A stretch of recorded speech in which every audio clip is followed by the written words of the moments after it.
Jennifer, you know relationships. You've been pairing singles for 30 years now. Tell us, what is it like right now trying to find the perfect partner with this heightened political season? It's so stressful. How do you do it? I know, I hear people say all the time, it's hard enough to find somebody, and then you add politics in and you're really dwindling down your dating pool. I mean, you are. What we're finding is that with each political season, it's getting more and more divided. Yeah, it's I mean, hard. it is. It is hard because where politics comes in, where we have values, right? So politics are tied to values. I think this political season, we're seeing a little bit more than just values coming in. A lot of strong beliefs, you know, with women, with men, with a lot of things are coming into play that are making it move beyond just values. But at the end of the day, politics, where it meets relationships is values. Right. We saw the statistics that you shared. It seems like there's a huge group of people that are really trying to find partners that their views align with one another, and not so much opposites attract anymore. And interestingly enough, the statistics are that more Democrats, they're less likely to date out. I mean, they're more likely to date outside of their party, where Republicans a little bit higher statistics where they don't want to date outside of their political party.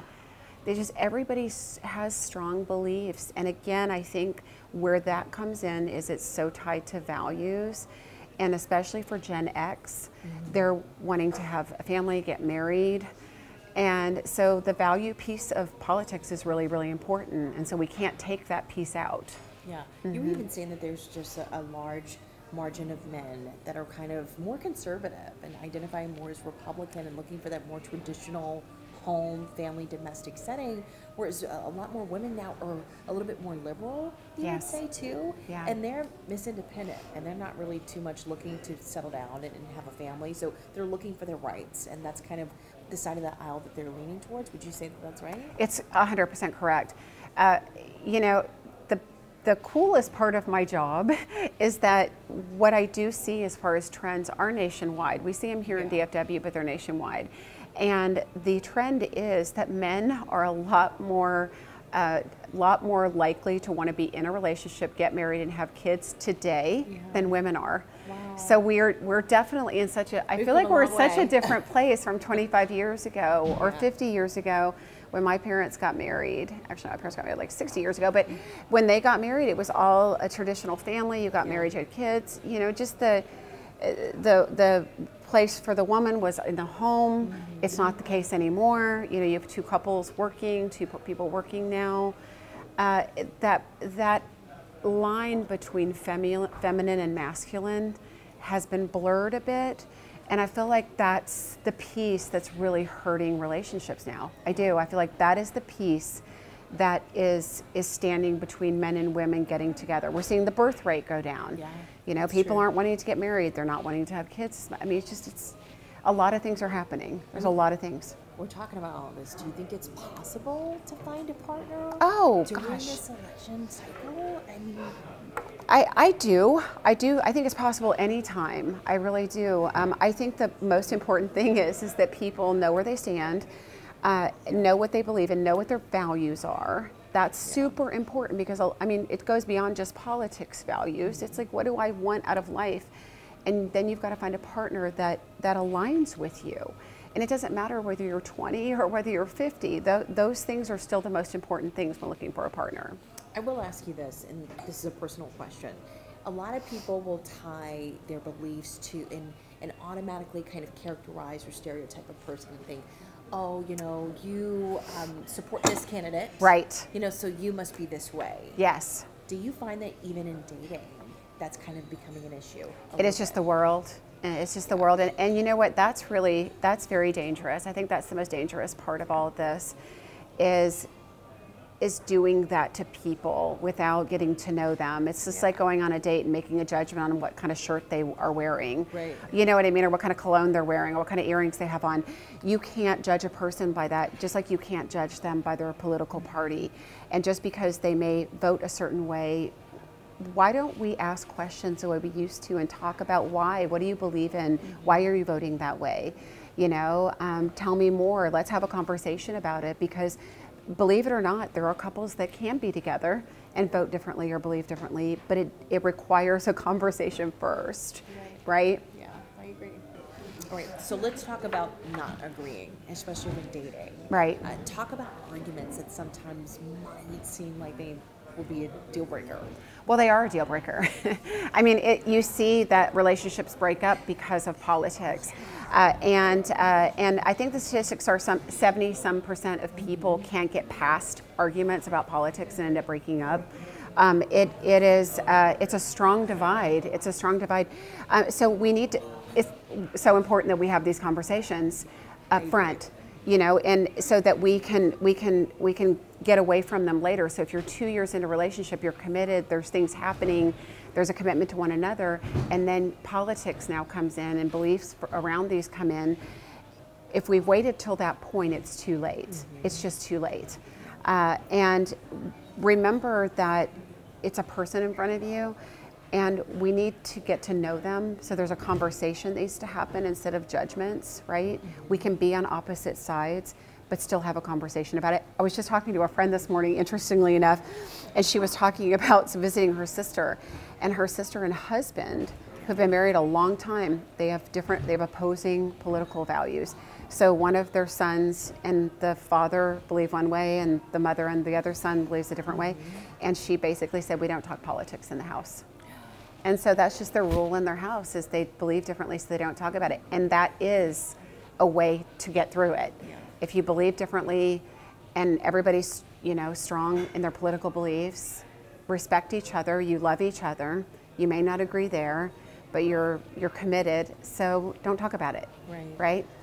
Would you say that when you're going on your first few rounds of dates, right, a lot of people say, even like in family settings, like you kind of leave church and stay away or stay away from it. Would you say you just get it out in the open? Just talk about it up front? It depends on how much you talk about. That's just my opinion. I feel like people are going to ask. It's such a big topic. People, especially now, people are going to want to know.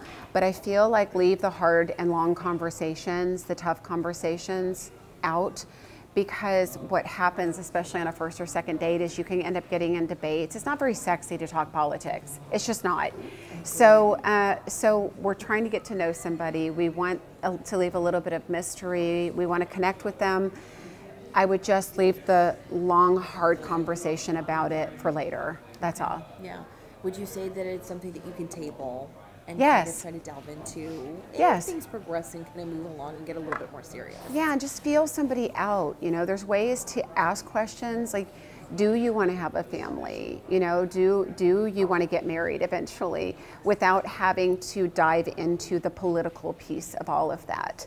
You know, or without having, you know, just, and I see I'm one of these too that says ask the hard questions up front too. I think people should be asking about previous marriages, previous relationships. Why aren't you in one? Right. You know, what happened? Because it's important. You know, the reasons why are important, and they're important on a first date. Why do you want to waste more time with somebody? You know, if you get a red flag right up front.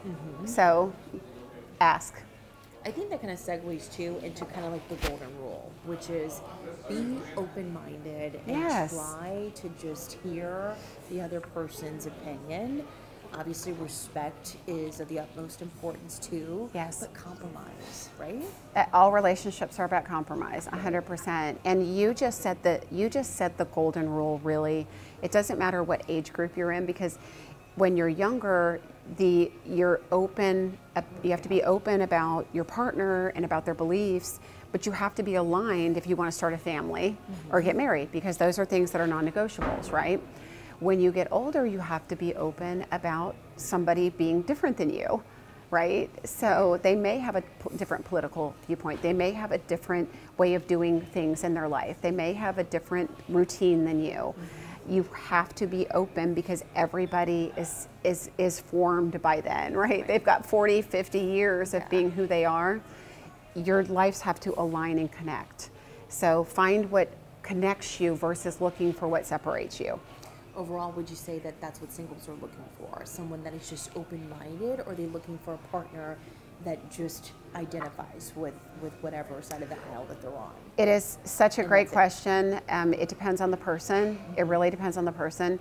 I will tell you, men tend to be very drawn to women over positivity factors, how positive she is. So that is that's just dating in general. Yeah, men like happy, positive women.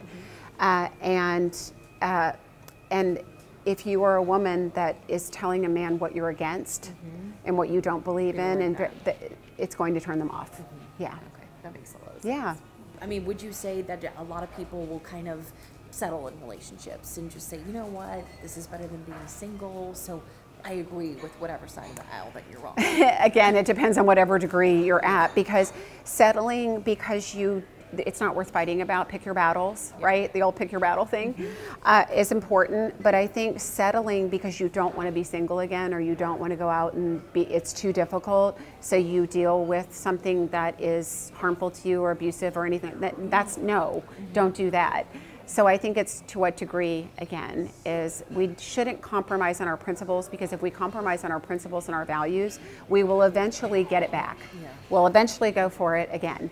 So we need to make sure we're aligned in those areas. Do you feel like there's a lot more couples though, or singles that are doing that? Are they compromising and just saying that they're settling because they don't want to be single? No. Or would you say that they're just trying to be open-minded? No, I think we're in a world where people are getting more and more comfortable being single, especially women. And so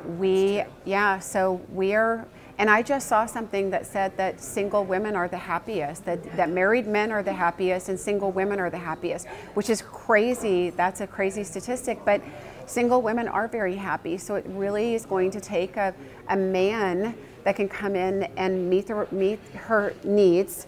I don't want to say requirements, but standards, because she's not willing to compromise. And I think it's a great place for women to be. I really do. I think it's a great place to want a man but not need a man.